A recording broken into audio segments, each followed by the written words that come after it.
Olá, o seu jornal está no ar. Diferente do noticiário tradicional, aqui a proposta é ter a informação que mostra um país em transformação. A notícia que realmente interessa aos trabalhadores, aos movimentos sociais. E a sua participação é fundamental. Ligue 0800 6044 8888. Mande sua mensagem, sua sugestão, seu vídeo pela internet. tvt.org.br. E vamos agora aos destaques de hoje. PL da terceirização agora vai direto para o plenário da Câmara.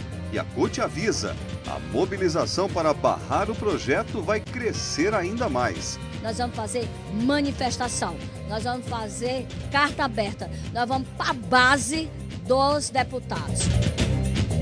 Ato contra o propinoduto tucano reúne mais de 2.000 pessoas em São Paulo.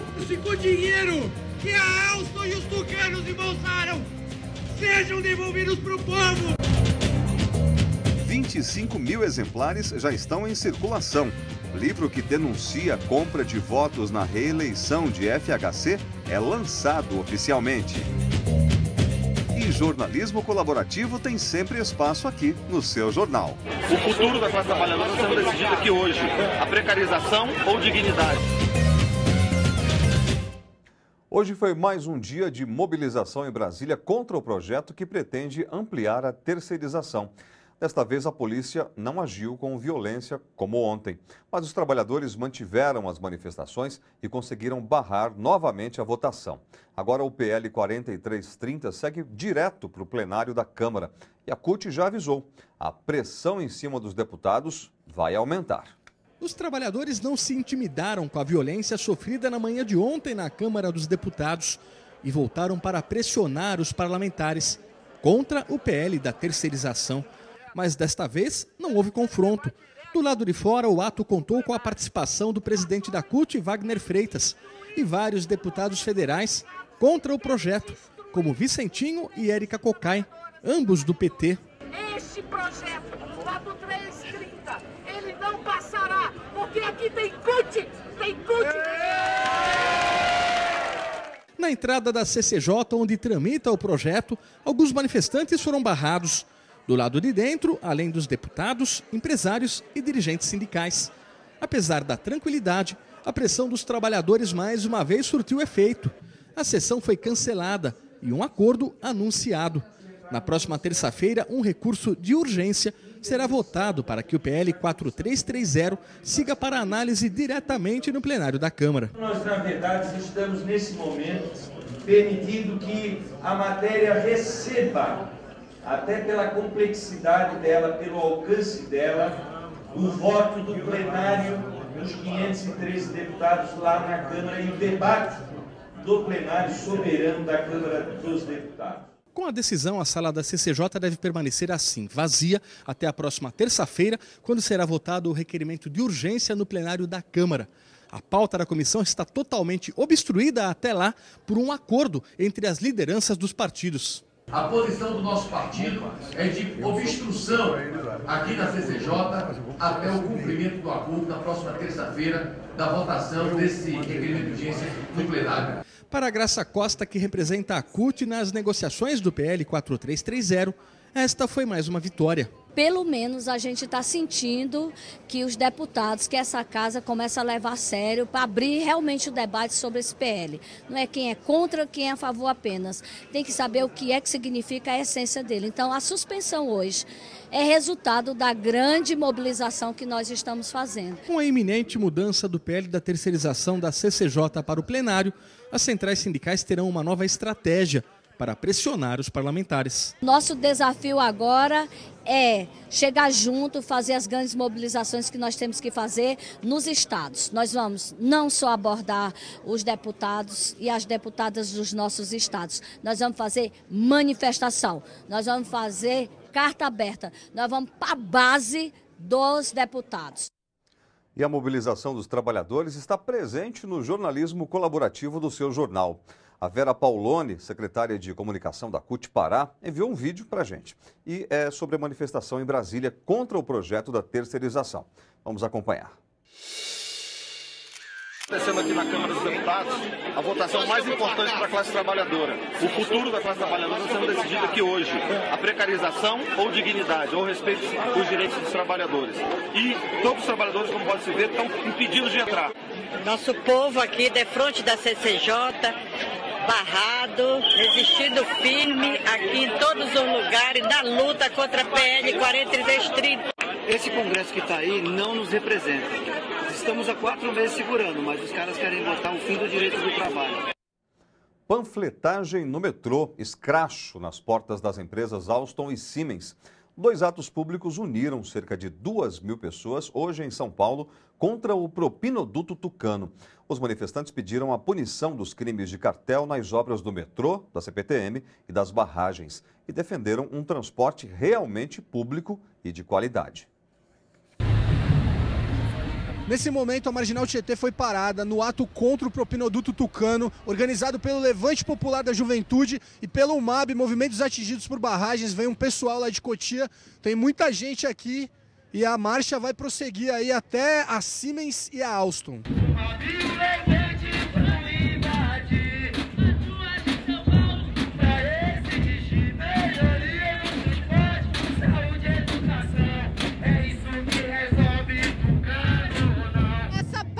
A questão do transporte em São Paulo ela é muito importante, ela não acabou com a redução da tarifa de 20 centavos.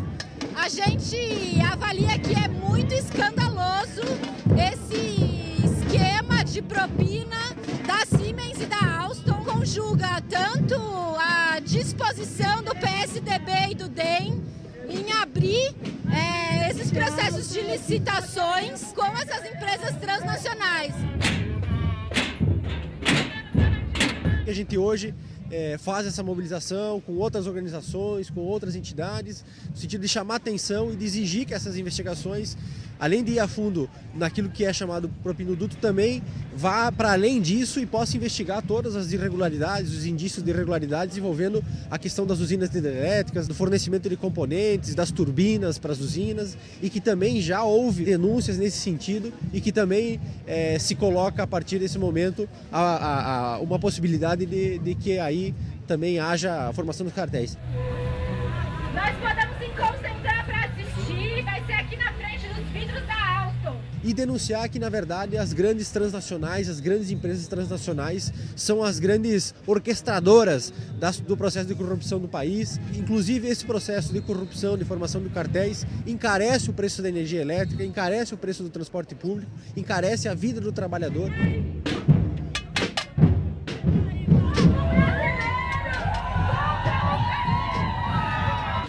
Aqui os manifestantes acabaram de fazer uma pichação, quem corrompe os corruptos aqui na Alstom. Que o recurso e com o dinheiro que a Alstom e os tucanos embolsaram sejam devolvidos para o povo e investidos no metrô para melhorar a qualidade de vida do povo brasileiro e do povo de São Paulo. Estamos fazendo um trabalho em vários metrôs, então a gente fez que é o Brasil de Fato especial em torno da questão da energia e como essas questões se relacionam também aqui em São Paulo, e nós estamos distribuindo ele em mais de 10 estações aqui para também dialogar com os trabalhadores que muitas vezes são não estão conhecendo a realidade que está em torno deles. Então essas panfletagens são em especial para dialogar com os trabalhadores que estão indo para os seus trabalhos. Uma reivindicação histórica do movimento dos atingidos por barragens está prestes a virar realidade.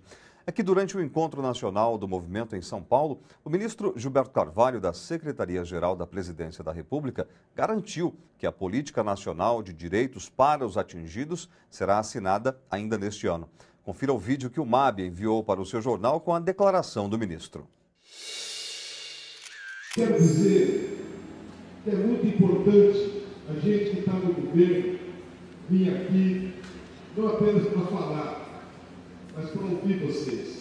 Ainda neste ano está assegurado que a presidenta vai assinar o decreto, vai assinar o documento que reconhece, que institui a política nacional para os atingidos e que institui o reconhecimento do Estado da dívida social, da dívida econômica, da dívida moral que o Estado brasileiro tem com os atingidos por barragem. Isso é a minha palavra definitiva, colocando aqui para vocês. Como está o andamento, do decreto da Política Nacional do Direito dos Atingidos por Barragem? Nós elaboramos o decreto, a base do decreto, e colocamos sob consulta dos ministérios do governo federal e também das empresas públicas. Acabamos de receber agora a contribuição de sugestão de mudanças, finalizamos agora e agora vamos levar à presidenta para que ela possa examinar o decreto e dar sua assinatura. A minha esperança é que, se Deus quiser, no mês de outubro, a gente tenha esse decreto assinado.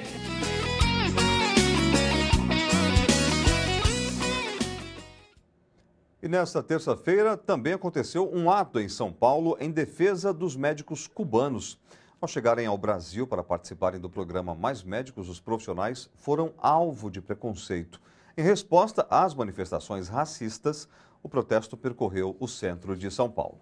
Cuba, Brasil, América Central, a classe operária é internacional. Os manifestantes se organizaram no centro da capital paulista e foram até o Conselho Regional de Medicina, onde ergueram bandeiras a favor do programa Mais Médicos. E a gente juntou toda essa indignação, sobretudo o racismo ao qual sofreram os médicos negros cubanos.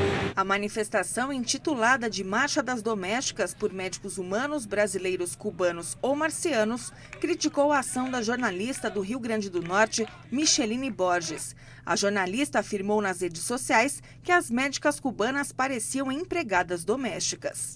Toda a nossa solidariedade a esses profissionais de saúde que estão vindo cuidar das nossas periferias. Valeu!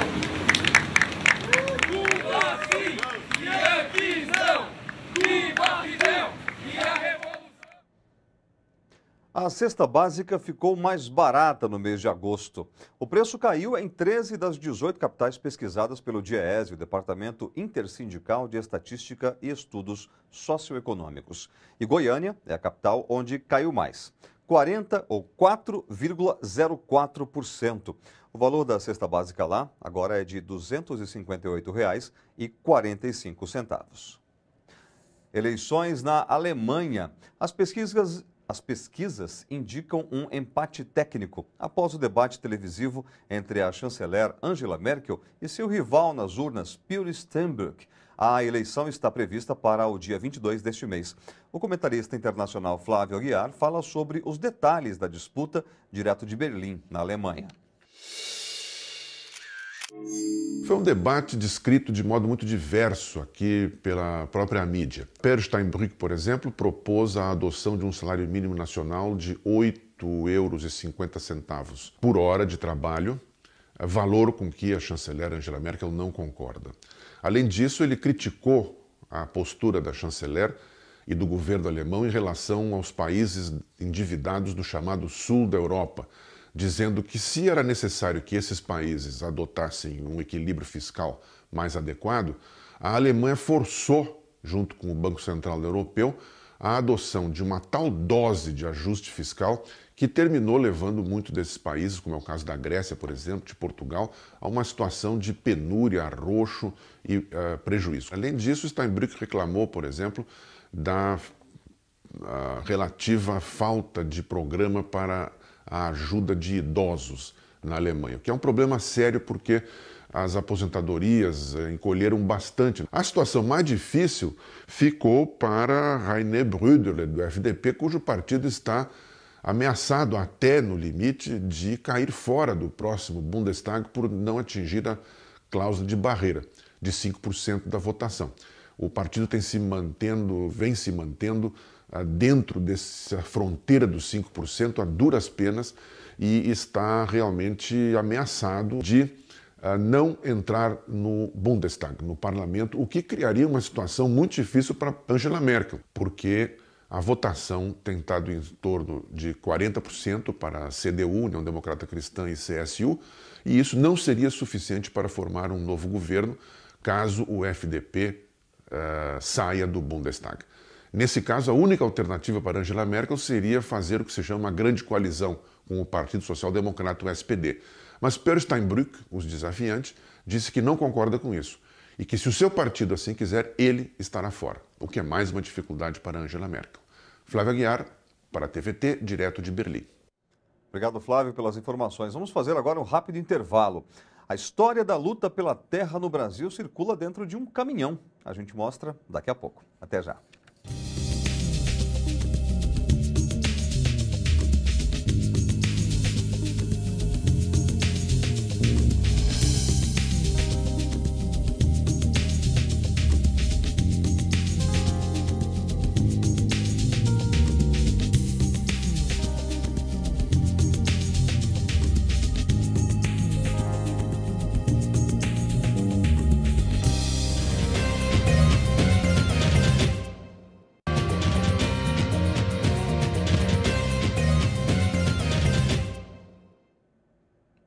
O seu jornal está de volta. Um caminhão-museu tem percorrido várias cidades brasileiras para mostrar a história da luta pela democratização da terra no país e também promover uma reflexão sobre o tema.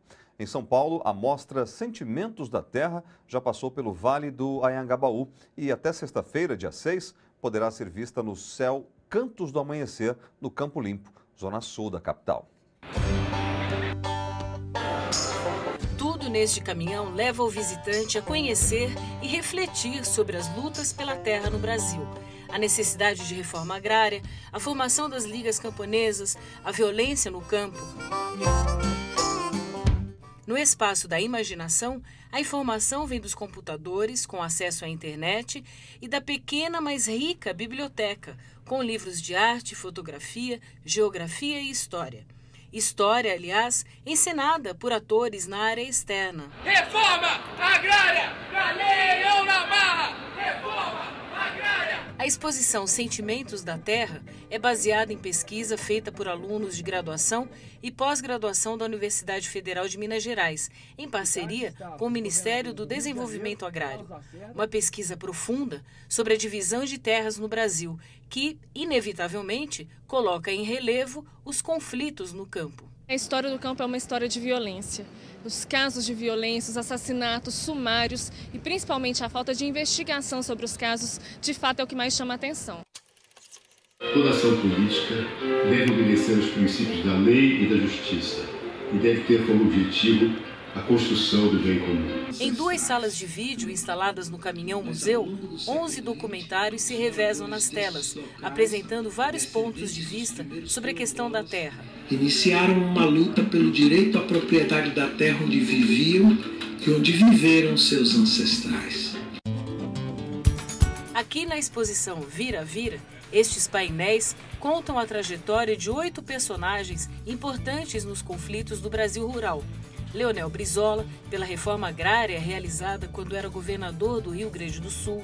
Dom Pedro Casaldáliga, da ala progressista da Igreja Católica. O índio Cepete Araju e Elizabeth Teixeira, líder das Ligas Camponesas na Paraíba. Por mais que a gente trate de temas históricos nos nossos vídeos, nos nossos personagens, é importante que as pessoas não pensem que isso é uma questão cristalizada no passado.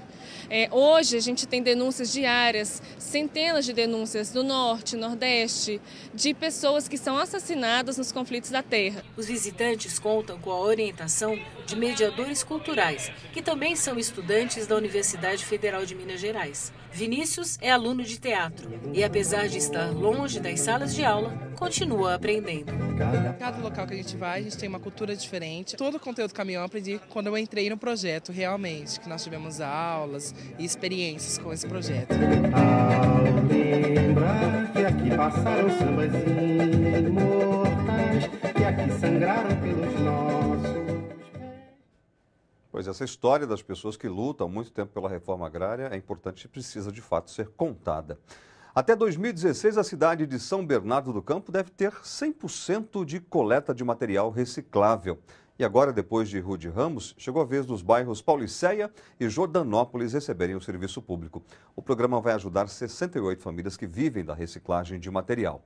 E a aposta é na educação ambiental para as crianças. Ué, quem deixou a televisão ligada? Eu, sim, por quê? Não, estou dormindo, não está vendo? Mais nada, mãe, estou só assustado com este televisão. Conscientização e cuidados com o meio ambiente começam com as crianças. O que você aprendeu? Aprendi a reciclar. Não pode jogar o lixo no chão. Não pode gastar energia. Não pode gastar energia em excesso, né? Desperdiçar energia. Desde o início de agosto, agentes de saúde de São Bernardo do Campo apresentam o programa de coleta seletiva porta a porta aos moradores da cidade. Além do cuidado com o lixo, os moradores são orientados sobre atitudes que podem melhorar o ambiente em que vivem. E os pequenos estão encarregados de espalhar a novidade para os familiares. Eduquem seus pais, porque se vocês educarem seus pais, com certeza a coleta aqui no bairro da Paulicéia será muito boa. Primeiro porque você preserva a natureza, você tem uma longevidade, dura mais os aterros sanitários. Por outro lado, você vai estar fazendo com que várias famílias, hoje são 68 famílias, vivem do material que a gente coleta. A ação teve início no bairro Rude Ramos e, desde junho, já coletou 162 toneladas de lixo reciclável. Nesta semana, a coleta chega a Jordanópolis e Paulicéia. A expectativa é de que 50 toneladas de materiais reciclados sejam coletadas por mês na região. A família inteira tem que estar consciente, porque se alguém da família está lá separado, vai lá, joga o resto de comida em cima do material reciclado, estragou, desperdiçou aquele material. Então tem uma importância muito grande do conjunto da família estar nesse processo. O sucesso depende do povo. O livro O Príncipe da Privataria, do jornalista Palmério Doria, já é um dos mais vendidos em algumas livrarias, como por exemplo da Folha de São Paulo. Ele foi lançado oficialmente nesta terça-feira durante um bate-papo no Centro de Estudos da Mídia Alternativa Barão de Itararé, em São Paulo. O livro de Palmério Doria aborda a denúncia de compra de votos para a reeleição do ex-presidente FHC e as polêmicas privatizações durante o governo tucano. A conversa, transmitida pela blogosfera sobre o livro O Príncipe da Privataria, foi mediada por Altamiro Borges, do Centro de Estudos da Mídia Barão de Itararé, e Eduardo Guimarães, do blog da Cidadania. Palmério Doria explicou que a origem da obra está em uma reportagem escrita em 2000 para a revista Caros Amigos, sobre o comportamento da grande imprensa que decidiu blindar Fernando Henrique e não divulgar qualquer informação sobre um assunto delicado e conhecido em todas as redações: o filho fora do casamento com uma jornalista da Rede Globo. No fim, apesar de reconhecido, um exame de DNA mostrou que o rapaz não era filho legítimo. Não, esse partido, o partido mais organizado do país, como fala a Inês Nassif, se organizou para impedir que isso viesse a público. Palmério também falou sobre as denúncias de compra e venda de votos para a reeleição de Fernando Henrique em 1997. O livro revela que foi o ex-deputado federal Narciso Mendes, do Acre, que gravou depoimentos de colegas confessando a venda de votos por R$200 mil. As denúncias publicadas pelo jornal Folha de São Paulo na época nunca foram investigadas. Eu acho que não vai ser averiguado, porque esses poderes, a gente vê, por exemplo, né, essa gente é muito organizada com o judiciário. Quando o Fernando Henrique se alia com a ACM, e com Bornhaus, etc., eles vão para os gratões do poder.